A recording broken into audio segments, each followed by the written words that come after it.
The day Emma Walsh received the letter, the world felt thick and airless, as if the August heat had pressed every ounce of hope from the sky.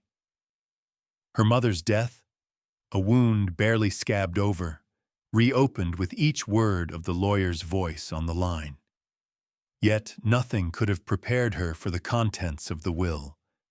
A battered old gas station on the lonely outskirts of Willow Creek, and, almost as an afterthought, a wild Mustang named Thunder. The news struck Emma not as a blessing, but as another cruel twist of fate. After years spent battling flames, loss, and her own spiraling grief, the last thing she needed was the burden of a rundown property and a half-wild horse she'd barely remembered. She had left Willow Creek in her rearview mirror a decade earlier, fleeing memories that bit at her heels. Her mother's voice haunted her dreams, a soft echo of warmth and strength, now forever lost. Packing for Willow Creek felt like stuffing her life into a duffel bag made of regret.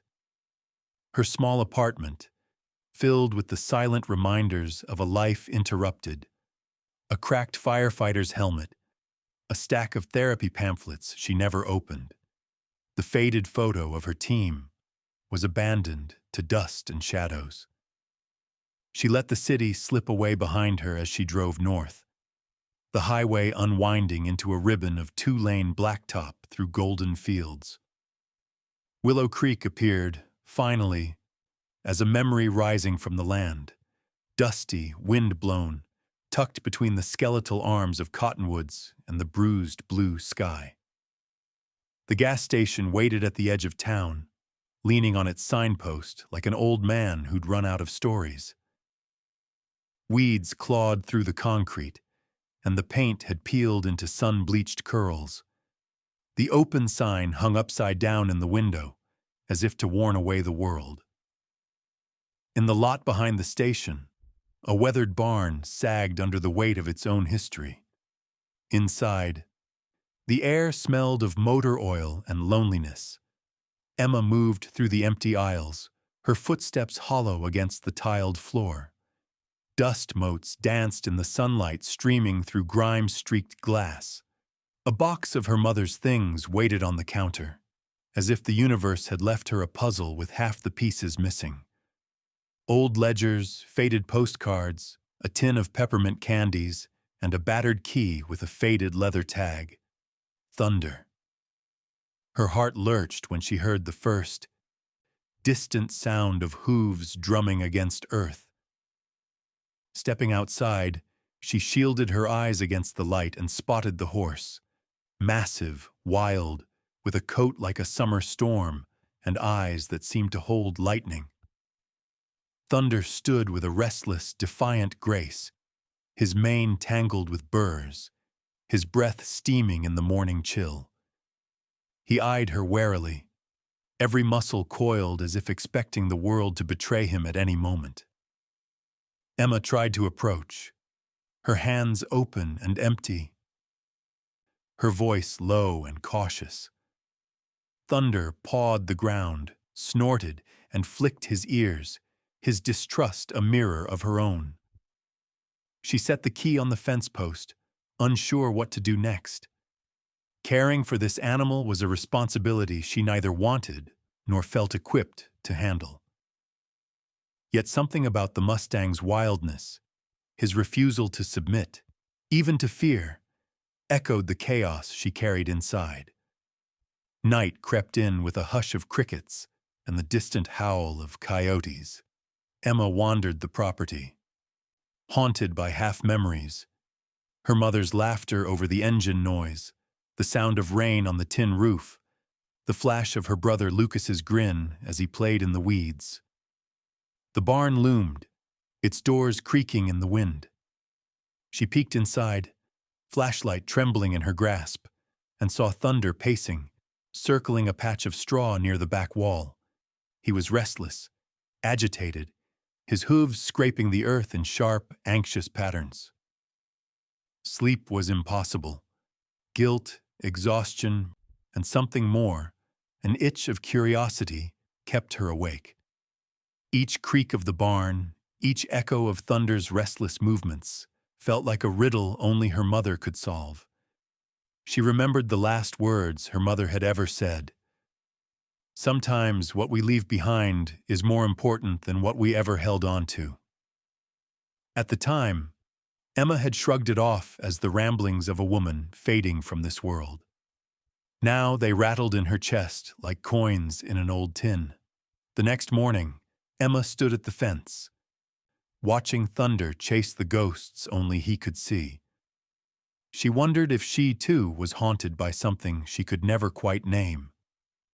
Willow Creek was a small town with a long memory, and Emma could already feel the weight of its judgment pressing in around her. There would be questions, sideways glances, old wounds reopened with every word. Yet, as she listened to Thunder's hooves, the world felt, if not lighter, at least alive. Unbeknownst to her, the inheritance was not a curse, nor was it an accident. In the shadows of the barn, in the cracks of the gas station's floor, secrets waited, buried and burning, demanding to be found. And in the defiant, restless heart of a wild Mustang, the first spark of hope was struggling to ignite. Emma's return to Willow Creek was not the triumphant homecoming others might have imagined. It was a retreat, silent and reluctant, like a storm rolling quietly across the plains. The landscape had changed little since her youth. The same dusty main street, the diner with its neon sign buzzing against twilight, the faded mural on the library wall. Yet to Emma everything felt haunted by the passage of time and the emptiness her mother left behind. She drove slowly through town, the eyes of old neighbors tracking her from behind curtain slats and porch swings. Whispers followed her car as she passed the post office, the church, and the old park. Willow Creek was a town that remembered everything, especially the tragedies. The Walsh family had once been known for resilience, her father's steadfast hands, her mother's tireless heart. 3 siblings whose laughter once filled every corner. Now they were a story whispered by strangers, colored by loss and mistakes. When she pulled up to her childhood home, now her brother's house, the porch light flickered uncertainly in the dusk. Lucas appeared at the door, sharp-dressed and sharper-eyed, his smile tight and practiced. He hugged her, but the gesture was brittle, layered with old wounds. Rebecca arrived soon after, radiating charisma, her hair streaked with color, arms folded in wary welcome. Their words, though polite, cut with undertones, questions that went unspoken, judgments that settled in the silence. The evening was thick with unresolved grief. The kitchen, once filled with the smell of baking bread and fresh coffee, now echoed with the clink of wine glasses and the cautious tap of forks on chipped plates. Emma sat at the table, her siblings talking over her, circling topics but never touching the heart of things. Lucas described his real estate ventures in the city, his voice oiled and confident. Rebecca mentioned her latest art exhibit, but her gaze flickered, searching Emma's face for cracks. Emma answered questions with half-truths, skirting the pain that had drawn deep grooves beneath her eyes. She felt the familiar ache of not belonging, of being the outsider in her own family.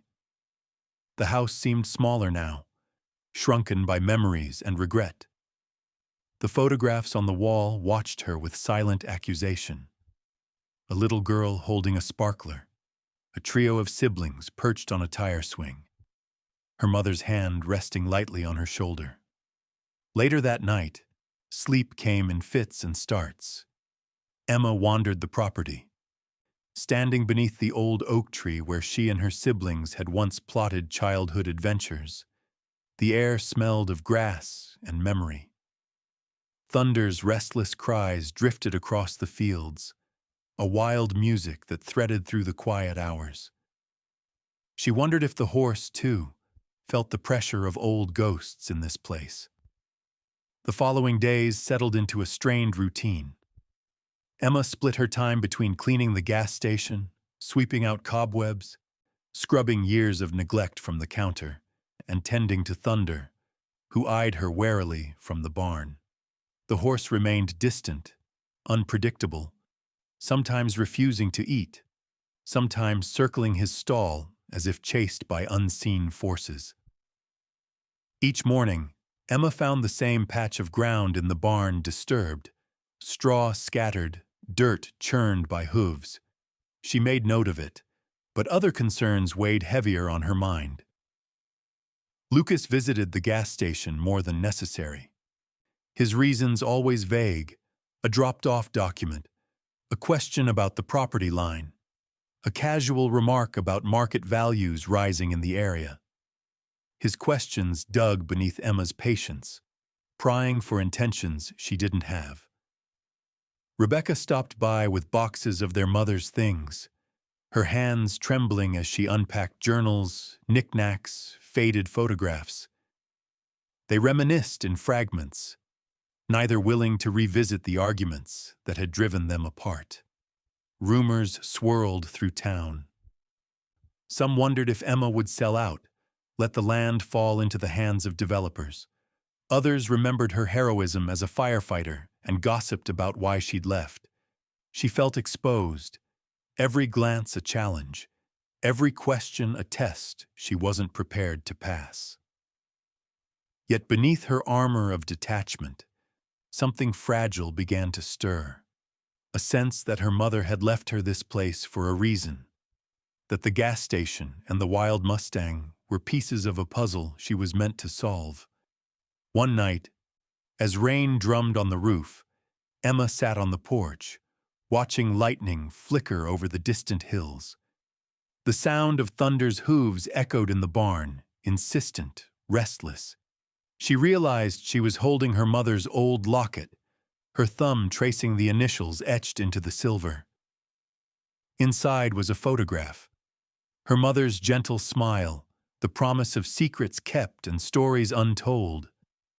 The world felt heavy, yet beneath the sorrow, a flicker of purpose caught hold. Stubborn as a weed pushing through cracked concrete, Emma gazed across the fields toward the horizon, the wind tugging at her hair. Tomorrow would bring more questions, more reminders of everything she'd lost.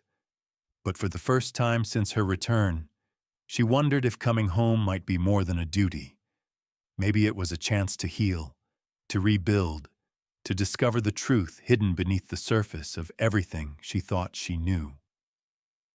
Each new morning at the old gas station dawned with a tension Emma couldn't quite name, a feeling as if the world itself was holding its breath, waiting.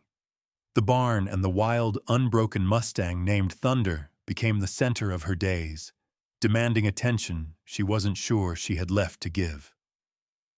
She cleaned stalls, replaced hay, checked the water pump, but it was Thunder's odd behavior that occupied her thoughts long after the chores were done.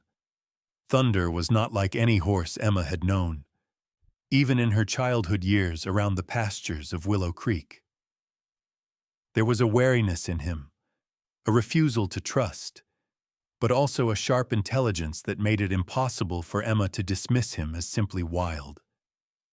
He watched her with those deep, storm-dark eyes, every muscle taut and alert, always prepared to bolt at the slightest wrong move.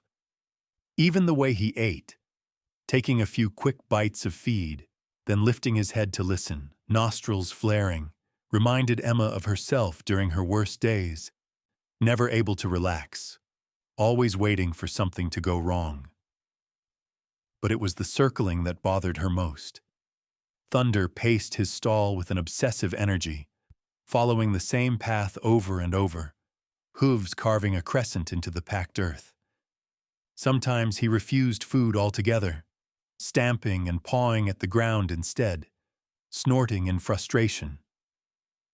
The first time she noticed, she chalked it up to nerves. The second, She wondered if it was some trauma from his past. By the third day, curiosity gnawed at her, the mystery stubborn and insistent. She watched him one evening as the sun dipped low behind the hills, turning the world gold and copper. Thunder circled the far end of the barn, his movements growing more urgent. Emma leaned against the worn doorframe, arms crossed, mind racing. She'd read about horses sensing things, storms, earthquakes, even the moods of the people around them. Was Thunder trying to tell her something?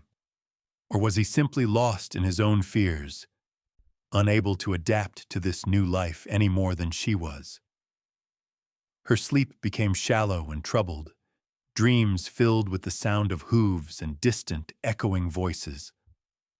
On the third night, a storm rolled in from the west, battering the barn with wind and rattling the windows of the tiny room Emma had claimed for herself. Thunder's agitation increased. His cries cut through the noise of rain, desperate and wild. She pulled on her boots, grabbed her flashlight, and raced across the mud-soaked yard. Inside the barn, Thunder was frantic, circling that same spot, pawing the straw with a feverish energy. Emma approached slowly, her voice a low murmur, hands spread wide in a gesture of peace. She knelt beside the patch of trampled straw, feeling the chill of the earth against her knees. Thunder stopped for a moment, watching her, breath steaming in the cold air. Then, with a violent snort, he pawed again, this time harder, sending dust and straw flying. Something about his insistence broke through Emma's hesitation. She reached down and began clearing away the straw, her hands shaking. The earth beneath was rough and uneven, disturbed by Thunder's hooves. Then, her fingers brushed against something hard and metallic. Heart pounding, Emma dug deeper, pushing aside the packed dirt until she uncovered an old, rusted ring embedded in the floorboards. She hesitated, then pulled. The ring lifted with a long, groaning creak, revealing a narrow trap door she'd never noticed before. The hinges protested as she opened it, and a wave of cool, damp air rose up from the darkness below. Thunder stood perfectly still, as if waiting. Emma reached for her flashlight and shined it down into the abyss. Below the barn, a narrow ladder led into a small underground room. The walls were lined with shelves, and the air was thick with the smell of earth and old paper. On a battered table sat a stack of weathered journals, each labeled in her mother's precise handwriting. Next to them were yellowed maps, some marked with red circles and cryptic notes, and at the center of the room, a locked brass chest with intricate engravings. Emma's breath caught in her throat as she climbed down, her footsteps echoing in the silence. Each item she touched seemed to vibrate with memory and mystery. The journals full of pages, her mother's words filling the air with secrets kept from everyone, even her own children. The maps showed paths through the nearby hills and canyons, dotted with notations about Mustangs, water sources, and, strangely, locations marked with warning symbols. The chest sat heavy and unmoving in the middle of the room, daring her to discover its contents. She searched the shelves and found a set of old keys, each one different, their brass edges worn smooth by time. Emma turned the largest key in her palm, the metal warm against her skin. Something in her mother's careful preparations, in the way these things had been hidden, made her realize there was a purpose to all of it, something her mother wanted her to find, but only when she was ready. Back above ground, Thunder watched her with new intensity. The storm raged outside, but inside the barn, everything felt electric, alive with possibility. Emma closed the trapdoor, heart racing. The secret room beneath the barn was a revelation, an invitation to a legacy she never knew existed. The Mustang's wild intuition had opened a path into her mother's hidden life, and Emma knew, whatever happened next, she could never return to the way things were before. She stood in the barn's doorway, wind tugging at her hair, thunder standing tall and proud by her side. In that moment, she felt the first flicker of belonging since her mother's death, a fragile, stubborn hope that perhaps this inheritance was not just a burden, but a gift. And as the storm's fury faded into the hush of midnight, Emma resolved to uncover every secret her mother had left behind, no matter how deep she had to dig. Emma barely slept after her discovery. The hidden room beneath the barn pulled at her every thought, her mother's old journals and the mysterious chest calling out to be understood. At sunrise, as the world outside glimmered with dew, she returned to the barn, heart hammering, a notepad and flashlight in hand. Thunder stood by the stall door, watchful but calm, as if he too sensed that the night's revelations had changed everything. Carefully, Emma descended the narrow ladder. The room felt colder, deeper than the night before, as if time itself had thickened in the underground air. She brushed dust from the journals, each cover etched with dates and simple titles: Rescue Log 2012, Tracking Notes, Mustang Fund Plans. Emma opened the first, her mother's neat script flowing across the yellowed pages, describing long rides through canyons, the heartbreak of lost horses, the triumphs when a Mustang found freedom. The journals were more than stories. They were a map of secret battles waged in the shadows of Willow Creek. As she read, Emma pieced together a world she'd never known existed. A network of volunteers and small-time ranchers, quiet donations, coded meetings under the cover of night. Her mother had led a campaign against a group trafficking wild Mustangs, risking everything to document illegal roundups and expose the corrupt buyers behind them. The evidence was meticulous, heartbreaking. Locations, dates, lists of horses stolen and sold. One entry described a night when her mother and a friend had intercepted a livestock trailer headed to an out-of-state auction. There was a scrawled note in the margin: "Thunder saved us, refused to move, gave us time." Emma's breath caught as she realized Thunder wasn't just a stray her mother had rescued. He'd been her partner, a living compass who'd warned of danger more than once. Moving to the maps, Emma saw the land around Willow Creek differently now. The circles and crosses weren't random. They were sites of rescue attempts, safe grazing pastures, or secret drop points for money meant to fund their operations. Some locations were marked with dollar signs, and in the margin, cryptic notes referenced the foundation, seed money, future sanctuary. But the locked chest, squat and heavy at the center of the room, remained the greatest mystery. Emma ran her fingers across its brass surface, the ornate engravings worn smooth by time. She tried each of the old keys, hands trembling, until finally one turned. The lid creaked open, releasing a musty rush of air and the faint smell of cedar. Inside, she found bundles of cash, sealed envelopes with names and account numbers, receipts for equipment, and a stack of legal documents stamped with the words Willow Creek Mustang Foundation, EST, in trust. The magnitude of her mother's hidden life washed over Emma. This was more than a secret. This was a mission, an unfinished crusade for justice and protection. Emma's anger at her inheritance softened into awe and confusion. Why hadn't her mother told her? Why had she kept this hidden from everyone, even as the family splintered and drifted apart? Was it to protect them?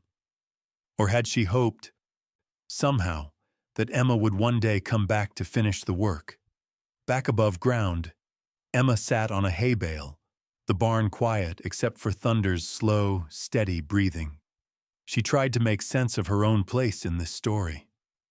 As a firefighter, she'd learned to follow rules and face danger, but she'd never imagined her mother as a fighter, quietly waging war against men with guns and money and no respect for life.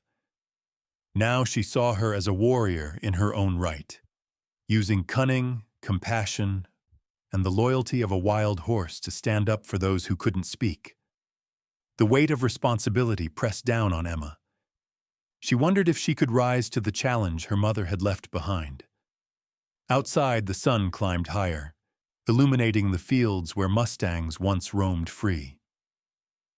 Emma realized that despite her reluctance, she was already entangled in her mother's legacy. The property was no longer just a gas station and a tired barn. It was a fortress, a waypoint, a beacon for something bigger than herself. As the day wore on, Emma made a plan. She would read every page, study every map, and find out who was still threatening the wild horses her mother fought to protect. She gathered the documents and stashed them in her truck, determined to keep them safe. Thunder nickered as she left the barn, his eyes softer now, as if recognizing her commitment. But there was no time for nostalgia. The world outside was moving, whispering. Her siblings had noticed her distraction, and the news of her mother's eccentric bequest was spreading through Willow Creek. The threats her mother faced weren't just old rumors. They were still real, still hungry. And somewhere out there, men who once profited from wild horses might realize Emma was on their trail. Night fell, and Emma double-checked every lock on the barn. As she listened to thunder settling in for the evening, the certainty grew in her chest.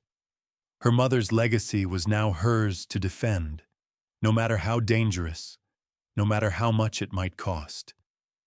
She would uncover every secret, protect every horse, and prove to herself and the world that courage was not just inherited, but chosen every single day. The days after Emma's discovery in the underground room blurred together, each one carrying an edge of anxiety sharper than the last. She became a ghost in her own hometown, careful to hide her movements and the journals she'd unearthed, wary of curious eyes. The weight of her mother's secret campaign pressed down on her shoulders, growing heavier as she realized she was no longer alone in her search for answers. Lucas was the first to notice the change in her. He arrived at the gas station earlier and more often, always with a reason, a broken faucet, a question about the property's title, an offer to take paperwork off her hands. But his charm, honed from years of negotiating big city deals, was laced with something colder. He circled her with practiced patience, studying her reactions as she swept the floors or stocked the dusty shelves, making offhand comments about developers sniffing around Willow Creek and how much money the old property might fetch, if only the family could agree. Rebecca appeared soon after, usually when Emma was outside tending thunder or mending fences at the edge of the lot. She brought old photo albums and home-baked bread, and while her smile was warm, her eyes darted to Emma's hands and pockets, searching for signs of whatever had unsettled the family's new caretaker.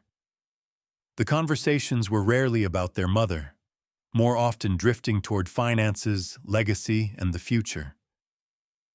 Rebecca talked about community art projects and fundraising, but her questions about the will, about the barn, the land, and anything Emma had found while cleaning up, grew more direct as the days passed.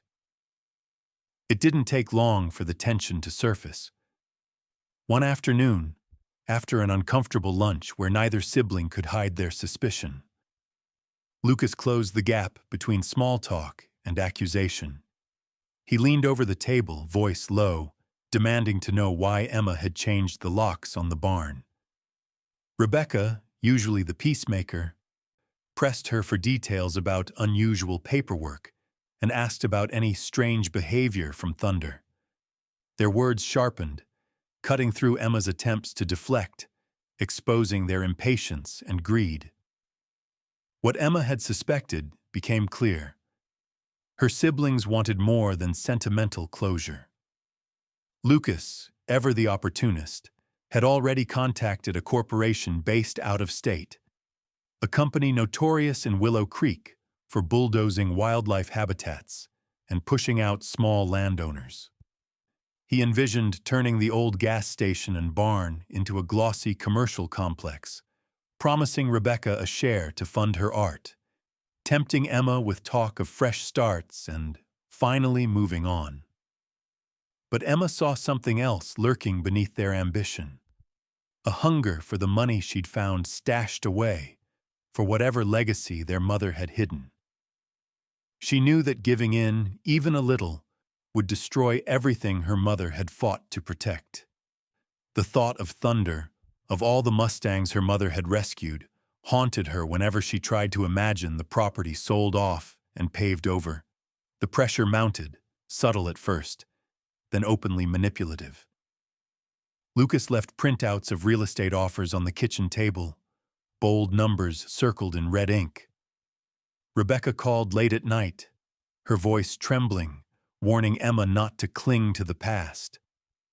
They visited the gas station together, their discussions about the greater good laced with veiled threats. At one point, Emma found Lucas in the barn, poking around the stalls under the pretense of helping with repairs, his eyes lingering on every locked door and loose floorboard. The isolation began to erode Emma's resolve. Each day felt like a siege, her siblings pressing from one side, the lingering threat of the Mustang traffickers from another. Even Thunder sensed the change, growing more restless, his ears flicking at every unfamiliar sound. The townspeople picked up on the tension too, gossip spreading about the Walsh siblings feuding over their inheritance. Old friends offered Emma hollow encouragement, while others, those with ties to the corporation, urged her to be reasonable. Despite the pressure, Emma clung to her mother's journals, rereading passages that spoke of loyalty, sacrifice, and the duty to protect those who cannot protect themselves. She remembered her mother's warnings. Evil rarely comes with a warning. It comes wrapped as an opportunity, a favor, a friendly handshake. Emma refused to sign away her claim, stonewalling Lucas and Rebecca's advances. The more they pushed, the firmer she became. But the confrontation was inevitable. One evening, as the sun set behind the barn and cast the fields in shadow, Lucas arrived with a legal envelope and a cold, businesslike smile. Rebecca hung back, her arms folded tight. The ultimatum was clear. Either Emma cooperated with the sale, or they would challenge her right to the property in court. The siblings, once united by childhood memories, now stood on opposite sides of a line neither had drawn, but both refused to erase. As Lucas and Rebecca left, their footsteps crunching across the gravel, Emma felt a tremor of fear. The legacy her mother had left behind was now in real danger, from outside threats and from within her own fractured family. In the barn, Thunder pawed at the ground, his restless energy a warning Emma could no longer ignore. She stood in the gathering dark, hands clenched at her sides, knowing the battle for her mother's dream had only just begun. Emma woke before dawn, drawn from uneasy sleep by a sharp, unnatural silence. The usual morning chorus, crickets fading, a distant rooster, the wind brushing the barn's old siding, was missing. Something felt wrong, a chill settling over the gas station and through the house's thin walls. She hurried outside, boots crunching across dew-wet grass, her heart pounding as she scanned the shadowy yard. At the barn, her breath misted in the cold air. She froze. Thunder's stall stood empty. The gate hung open, the latch twisted, and a scattering of hoofprints and trampled straw marked the spot where he'd been taken. Panic surged in Emma's chest. She called out for Thunder, her voice breaking the quiet, but the only answer was the echo of her own fear. For a moment, the world felt like it was collapsing in on itself. Every instinct told her this was no accident. Someone had come for Thunder. She sprinted back to the house and found the note pinned to her front door, a scrap of paper fluttering in the early breeze. The message was simple, typed, cold as a blade. If you want your horse back, bring the journals and everything from the room under the barn. No police, no tricks, or you'll never see him again. Emma's mind raced. The warning was unmistakable, a threat aimed straight at her heart and her mother's legacy. Her first thought was Lucas and Rebecca. In recent days, their pressure had escalated from manipulation to outright aggression, and both had seen the power Thunder held over Emma. But even if they hadn't taken the horse themselves, they'd left enough doors open, inviting in those who wanted the property, the money, the secrets her mother had worked to protect. She forced herself to think logically, remembering her firefighting training: assess, act, don't panic. She double-checked the locks on the underground room, made sure the journals and documents were hidden in a safe spot, and scanned the property for any other signs. Tire tracks, footprints, a broken fence. In the barn, she found a section of wire snipped clean, fresh mud smeared across the threshold. Whoever had taken Thunder knew what they were doing, moving fast, silent, and without a trace of hesitation. The urge to call the sheriff flared, but she stopped herself. The note had been clear. Any police involvement could put Thunder at risk. Emma had seen the look in a desperate person's eyes before. She knew how quickly things could spiral out of control. She paced the kitchen, clutching her mother's locket, the weight of responsibility heavier than ever. She thought of the maps, the rescue logs, the promises her mother had made in those handwritten pages: protect the wild horses, keep their world safe. Now, with Thunder gone, that promise felt more like a lifeline than a memory. Emma's mind replayed every conversation, every odd glance from her siblings. She remembered Lucas's late-night visits, Rebecca's probing questions, the way both had watched her since her return, calculating, opportunistic, but also desperate. Their motives were tangled up in grief and greed, but now, with Thunder missing, Emma saw the pattern more clearly. The gas station and barn had become battlegrounds, not just for money, but for the soul of her mother's work. By midday, exhaustion and dread had set in. Emma scoured the fields on foot, looking for any sign of Thunder. She stopped by the diner, the feed store, and the old blacksmith's shop, hoping for a clue. Rumors ran wild. Some said the horse had simply run off. Others whispered about shady buyers spotted on the outskirts of town. No one seemed surprised. Everyone had an opinion, but no one had answers. The Mustang, so full of wild energy and defiance, was suddenly just a ghost among the gossip. Returning to the gas station, Emma found Lucas's car in the drive, his expression unreadable. Rebecca trailed behind, arms wrapped tight around herself. They asked pointed questions, feigning concern, but Emma saw through their act. Neither admitted any knowledge of Thunder's disappearance, but she caught the flicker of guilt and fear in Rebecca's eyes. The way Lucas avoided meeting her gaze. The day dragged, each hour marked by uncertainty and anger. Emma's mind cycled through plans and possibilities, her exhaustion burning into a hard, clear resolve. She would not trade her mother's secrets for Thunder's life, but she couldn't bear the thought of losing him. Each time she closed her eyes, she saw him, alone, frightened, trusting her to bring him home.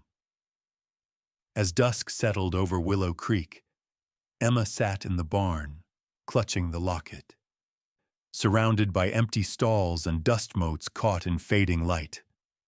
She read and reread the note, searching for hidden meaning, for any clue that would give her an edge.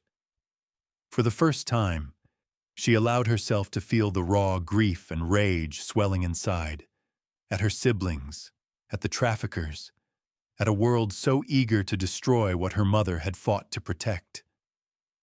But beneath the anger was something fiercer, a stubborn, relentless hope. Emma remembered her mother's strength, the silent courage threaded through every page of those old journals. She would not be bullied, would not let fear dictate her next move. She was her mother's daughter, forged in fire and loss, and she would do whatever it took to save Thunder and finish what had been started. Night fell, but Emma remained awake, the weight of the battle ahead pressing on her shoulders. The first lines had been drawn. Now she would have to choose: surrender her mother's legacy, or fight for Thunder and for everything she believed was worth saving. That night, Willow Creek slept fitfully under a moonless sky, shadows stretching long across the fields as Emma paced the empty house. The world outside pressed in, threats hiding in every creak of the floor, every gust of wind rattling the old gas station's windows. The kitchen clock ticked away the hours with merciless precision, each second eroding the hope that Thunder might somehow return on his own. Emma's thoughts tumbled in chaos. She cycled through every option, every scenario, every memory that might contain an answer. The Mustang traffickers who had menaced her mother's work were no longer faceless enemies in old journal entries. They were real, dangerous, and had made their move. The message was clear: surrender the heart of her mother's secret world, or lose Thunder forever. She clutched her mother's journals and the locket, feeling the comforting weight of both. It wasn't just a horse that had been taken. It was a piece of her soul, the last living link to her mother's courage and vision. Anger simmered beneath her fear, a fury not only at her siblings and the men who had stolen Thunder, but at herself for ever doubting her own place in this fight. As dawn threatened the darkness, Emma found herself back in the barn, surrounded by the smells of hay, dust, and memory. She sat among the empty stalls, the cold seeping into her bones. Her mind drifted through fragments of her past, a firehouse full of camaraderie and risk, the helplessness of watching flames consume everything, the ache of never quite saving enough. She realized she'd spent her life running from one kind of danger to another, never allowing herself to rest, to grieve, or to heal. Now, as the day's first light crept through the barn's cracks, the weight of decision pressed on her like a physical force. She could walk away, take the money, sell the land, and let the past be buried with the bones of wild horses and broken dreams. Or she could fight, risking everything for a legacy she'd only just begun to understand. Emma's mind drifted to the stories her mother had recorded in those journals, tales of mercy and defiance, of saving horses that others called lost causes. There were failures too, moments when even the strongest will couldn't overcome fate, but always a sense of stubborn hope.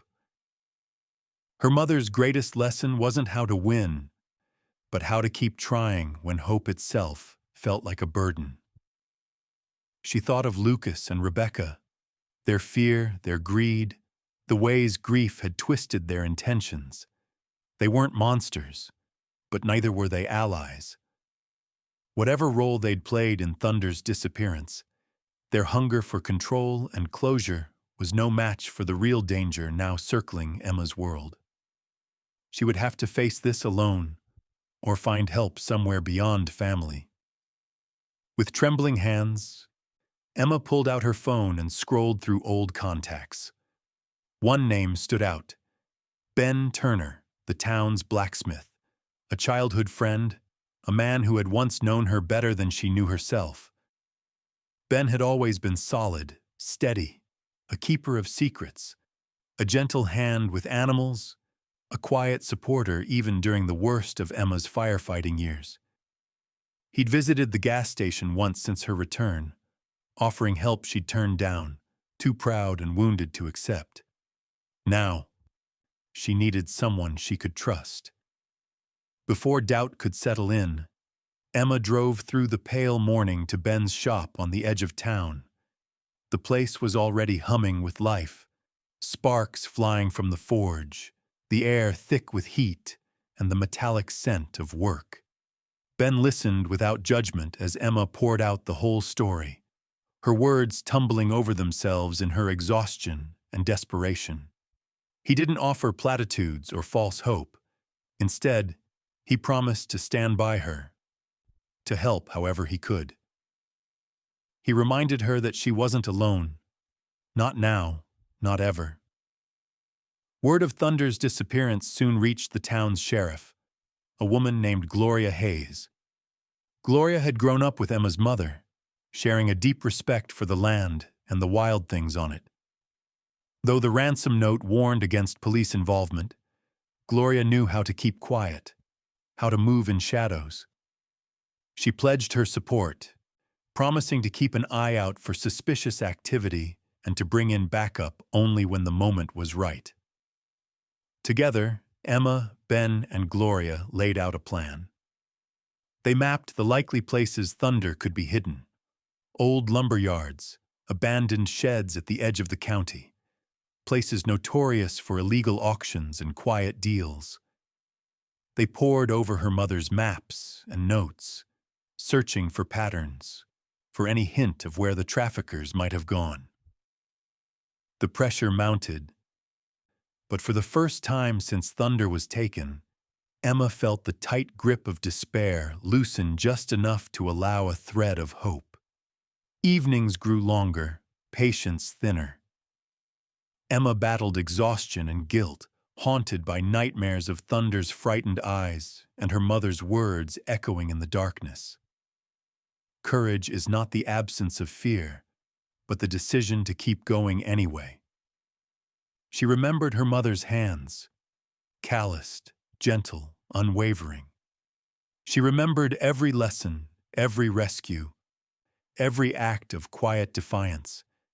And as the days blurred by, Emma finally understood. Her inheritance was not the land, nor the money, nor even the horse. It was the duty to care, to stand up, to fight for something greater than herself. With Ben and Gloria at her side, Emma sharpened her resolve. She would save Thunder. She would expose the truth, no matter the risk. In the stillness before the coming storm, Emma felt her mother's presence, strong, guiding, unbroken. She rose, steeling herself for what lay ahead. The time for running had ended. The battle for Willow Creek and for Thunder's life was only just beginning. Night descended over Willow Creek with a heavy, expectant hush, the kind of silence that falls before something breaks. In the small house behind the gas station, Emma double-checked her backpack. Flashlights, her mother's old maps, the keys to the barn's trap door, a length of rope, and a battered photograph of Thunder, her talisman against the dread gnawing at her resolve. Outside, Ben waited in his old pickup, headlights doused, engine ticking quietly in the dark. Somewhere beyond the edge of town, Thunder was out there, alone and afraid, and Emma would not let the night end without him. She climbed into the passenger seat, her heart thudding, every nerve stretched taut. Ben handed her a thermos of coffee, his face shadowed but reassuring. The plan was simple and dangerous. Based on patterns from her mother's journals and recent rumors, they suspected Thunder had been hidden at the abandoned lumberyard on the county line, a place long closed, its sawdust floors now thick with dust and secrets. It was the sort of place where men with something to hide could vanish for days. Gloria, the sheriff, would wait nearby, just out of sight, ready to move in when they gave the signal. As they left the lights of Willow Creek behind, Emma's mind flickered through memories, the look in Thunder's eyes that first morning, her mother's voice whispering that courage was about doing the right thing, not the easy thing. Her hands tightened on the map as Ben steered the truck along back roads, headlights off, guided by moonlight and hope. At the edge of the lumberyard, they stopped. The old fence was bent and broken, the gate left swinging open. In the distance, under a corrugated metal awning, Emma saw shapes moving. 3 figures. A 4th slouched near a dim lantern, and heart-stoppingly, the unmistakable silhouette of Thunder penned at the far end, agitated and wild. Adrenaline crashed through Emma. She and Ben moved in silence, crossing the lot's tangled weeds and shattered boards, sticking to the shadows. The men guarding Thunder were focused on a heated argument, distracted by the spoils of their threat. A battered duffel bag, empty beer bottles, cash counted and recounted with greedy hands. Emma could see Lucas standing apart from the others, shifting his weight anxiously, eyes flicking to his phone, then to the horse, then to the men. Rebecca, her face pinched with regret and uncertainty, stood even farther away, wringing her hands. The betrayal cut deep, but now was not the time for anger. There was only the mission. They waited until one of the thugs wandered away to relieve himself, then slipped closer. Thunder caught Emma's scent, his ears swiveling, a soft wicker rising in his throat. Emma ducked behind a pile of old pallets, breath burning in her lungs. She remembered every lesson from her mother about wild horses, how to move slow, how to speak with her body, how to offer trust. She edged closer, murmuring his name, holding out her hand. Thunder responded, hooves stamping in nervous anticipation, as if sensing that freedom hovered just out of reach. Suddenly, a shout shattered the stillness. One of the men had spotted Ben's silhouette. Everything exploded into motion. The hired thugs surged toward Emma, one brandishing a length of pipe, another with a flashlight swinging wildly. Ben met them head-on, blocking their advance with a force that belied his quiet nature. Emma dove for the pen, yanking open the gate as Thunder surged past her, muscles bunching, nostrils flaring, the Mustang's wild spirit undimmed by captivity. Lucas, caught in the chaos, tried to run. Rebecca shouted, frozen between her siblings and the men she'd helped bring into their lives. In the confusion, the sheriff's car roared into the yard, lights off but sirens suddenly blaring. Gloria leapt out, weapon drawn, her voice cutting through the melee with practiced authority. The thugs panicked, scattering into the night. Lucas stumbled, dropping his phone, hands raised in surrender. Thunder bolted across the lumberyard, Emma racing after him, desperate to keep him from vanishing into the darkness. She called his name, breathless, arms open, and miraculously, he stopped. The wild horse turned, recognizing the trust between them, and allowed Emma to slip a rope around his neck. Relief and gratitude surged through her. In the chaos, she realized that what her mother had always said was true. Real connection, forged in trust and compassion, could withstand any storm. The sheriff and her deputies rounded up the thugs and secured the site, shining flashlights over the evidence. Ransom notes, maps, the duffel bag full of cash, even Lucas's frantic texts trying to negotiate his way out. Ben tended to Emma and Thunder, both shaken but unharmed. Rebecca, sobbing, tried to apologize, but Emma barely heard her. The world narrowed to the steady rise and fall of Thunder's breath beside her. As dawn crept over the horizon, painting the lumberyard in pale gold, Emma realized the battle was over. Her siblings' schemes lay exposed. The traffickers were in custody, and Thunder was safe, pressed close against her side. She looked up at the sky, her heart pounding with gratitude and sorrow and something new, a kind of hope, fierce and unyielding. The road ahead was still uncertain. There would be questions to answer, legal battles to fight, old wounds to mend. But in that moment, standing in the cool dawn beside her rescued Mustang, Emma felt her mother's presence more strongly than ever. The fight was not yet finished, but the first great victory, won through trust, loyalty, and a refusal to back down, was finally hers. With the coming of dawn, the chaos at the lumberyard began to recede, replaced by a brittle, aching calm. Thunder, exhausted but unharmed, grazed quietly beside Emma, the tension in his body finally ebbing as the world brightened around them. Police lights faded into the early morning mist, leaving behind only muddy footprints, scattered debris, and the raw aftermath of choices made in anger and desperation. Emma felt hollowed out by adrenaline and fatigue. The sheriff's deputies took statements and collected evidence, their voices hushed out of respect for the night's ordeal. Lucas and Rebecca sat apart from each other, silent and pale, as if the enormity of what they had done had just begun to settle in.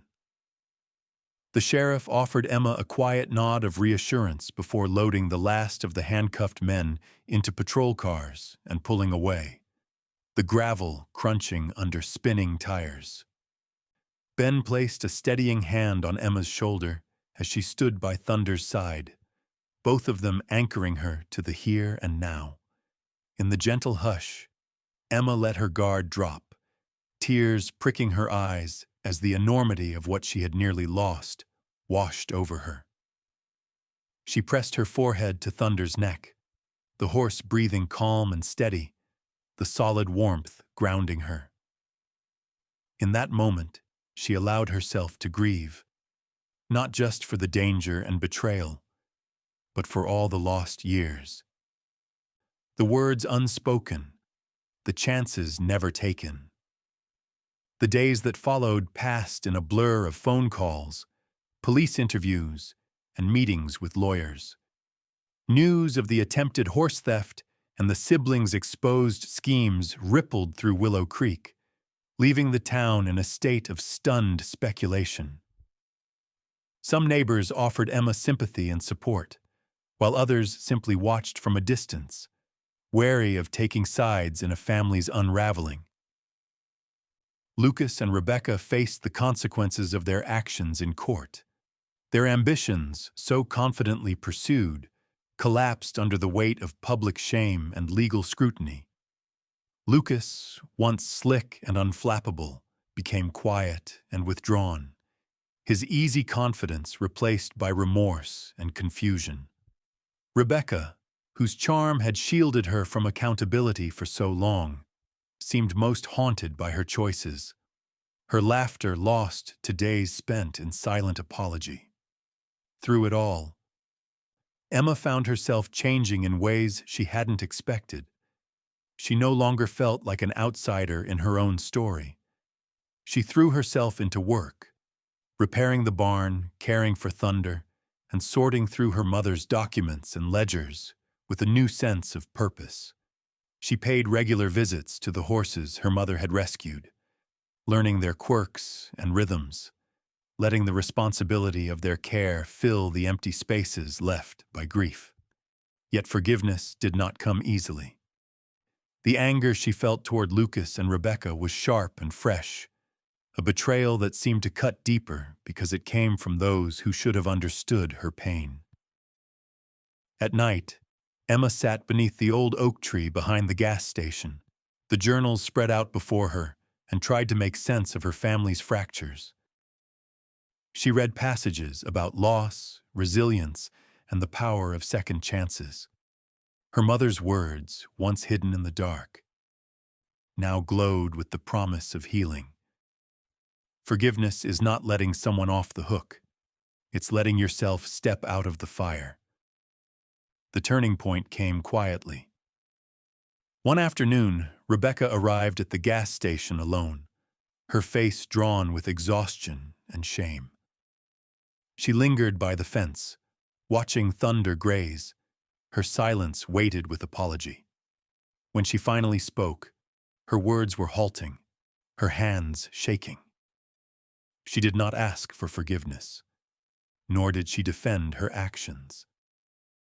Instead, she simply acknowledged the pain she had caused and the legacy she had nearly destroyed. Emma listened, her anger slowly dissolving beneath the shared sorrow. She realized that clinging to resentment would not undo the damage, nor would it honor her mother's memory. Her mother had fought for compassion, even when it cost her dearly. Emma saw now that forgiveness was not a gift to her siblings, but to herself, a way to release the past and open her hands to something new. She offered Rebecca a place at the barn, inviting her to help care for the horses. It was not an absolution, but a first step, a way to begin again. Rebecca accepted, her tears falling silently as she mucked stalls and brushed Thunder's mane. Her penance played out in humble work. The sisters rebuilt their bond in the rhythm of daily chores and quiet conversations, letting actions speak louder than apologies. Lucas's path was slower, more uncertain. He struggled with guilt and fear, uncertain how to bridge the gulf he had created. Emma did not force reconciliation, but she left the door open, trusting that time and responsibility might do what anger could not. When he finally returned, it was to offer a check. His share of the corporation's buyout money, now refused. He asked that it be put toward the sanctuary, a gesture that said more than any words could. In forgiving her siblings, Emma also began to forgive herself. She let go of the belief that she had to carry every burden alone, that she could never atone for the losses of her past. She poured her energy into building the life her mother had dreamed of, a place where horses could heal, and so could the people who cared for them. As summer deepened, the gas station transformed into something new. Wildflowers grew along the fence line. The barn doors stood open to sun and breeze, and laughter, tentative at first, then full and easy, returned to the fields. Emma stood in the heart of it all, thunder grazing nearby, her heart lighter than it had been in years. She had chosen to step out of the fire, to let compassion and responsibility chart her path forward. In doing so, she found healing, not in erasing the past, but in accepting it, learning from it, and choosing love over anger every single day. By the time summer had ripened into gold, the transformation of the old gas station was unmistakable. Once a derelict outpost on the edge of Willow Creek, it now breathed with new life, its fences painted white, wildflowers blooming in every patch of earth, and the sign above the door freshly repainted. Willow Creek Mustang Sanctuary.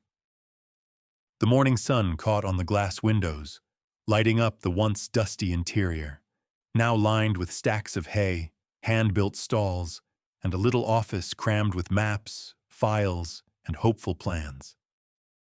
Where gasoline pumps once stood, a group of children laughed as they fed carrots to rescued horses, their squeals of delight floating through the bright air. Emma moved among them, shoulders back, posture changed, not just by the hard labor of the past months, but by the slow, powerful process of healing. Her hands were calloused and strong, but her heart, too, had grown resilient, shaped by grief and mended through action. Every day began with the rhythm of chores, checking water troughs, brushing out Thunder's mane, sweeping the barn, writing schedules for volunteers.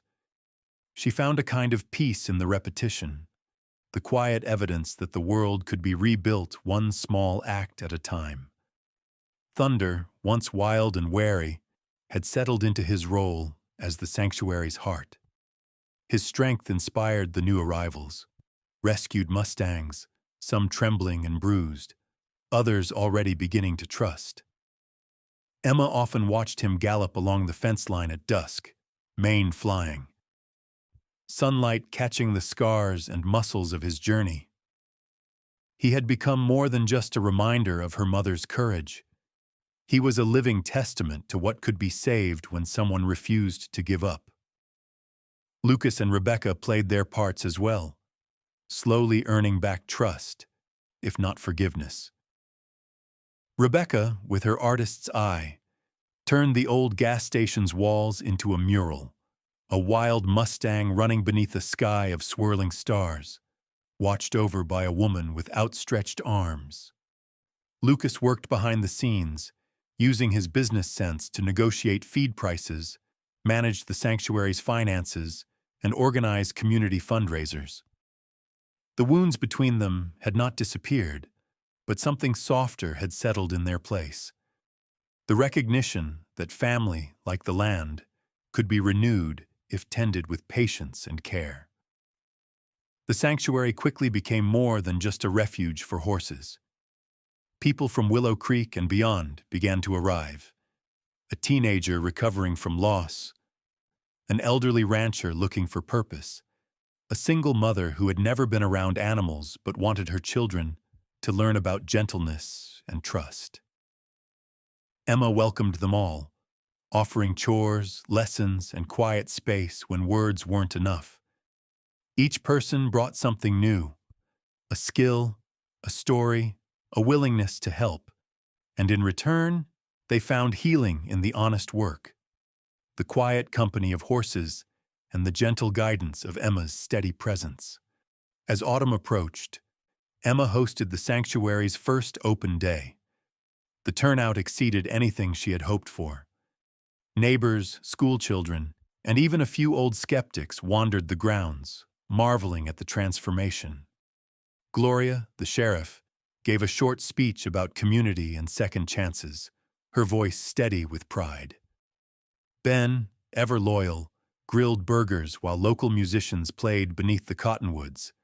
The laughter and music mingled with the sound of horses nickering, creating a tapestry of hope that felt woven right into the earth. In a quiet moment, Emma walked out to the edge of the fields, Thunder trailing behind her. She paused by the fence, watching the sun sink low over Willow Creek, the sky aflame with color. All around her, life pulsed with possibility. She thought of her mother, not as a figure lost to the past, but as the silent architect of everything beautiful now blooming in the present. The journals were safely stored in her office, a testament to the battles fought and the wisdom earned. But Emma knew that the real legacy lived in every hoofbeat, every act of kindness, every moment of grace. The sanctuary would never erase what had been lost, but it had become a place where new stories could begin. Emma saw it every day, in the shy child who learned to ride, the frightened horse who found trust, the family that learned, slowly, to mend. Each moment was a step away from anger and grief, and toward something enduring, something like hope. As darkness gathered and the first stars blinked awake overhead, Emma leaned into Thunder's warmth. She smiled, not just with her lips, but with her whole being, feeling, for the first time in years, light and unafraid.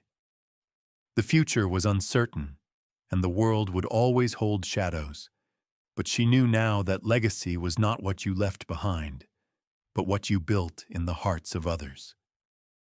Her mother had known that. Now Emma lived it. Willow Creek Mustang Sanctuary stood as proof that compassion could outlast cruelty, that forgiveness could outgrow bitterness, and that, with courage, even the deepest wounds could heal. As Thunder ran free beneath the open sky and Willow Creek embraced its new chapter, Emma realized the greatest inheritance was not the land or the money, but the unbreakable bonds of loyalty, love, and hope that would outlast them all.